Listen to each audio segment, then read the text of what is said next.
So good afternoon.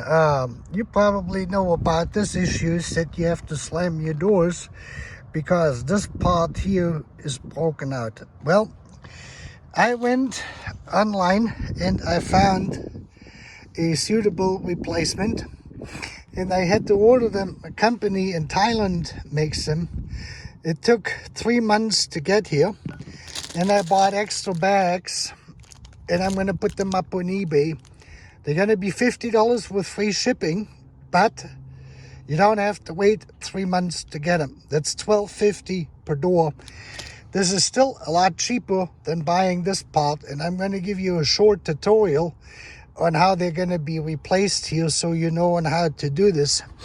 The first thing is, when they're on here, is go around with a pencil and do a pencil mark so you have an easy alignment. On the bottom, you will see on every one of them there is a check mark, and what I do is I mark this down here with the pencil so I know where to align this. And then when the door still goes a little bit hard, I move it a little bit further out, and that will do it.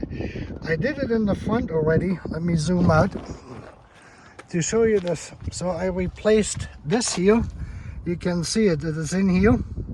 And I had to come out a little bit. You can see the old marks here where it was before, so I moved it out because over time this whole thing here moves backwards, and that makes it a little bit more difficult. And what this does is it preloads the latch, and then when you do this, the door just closes. Boom.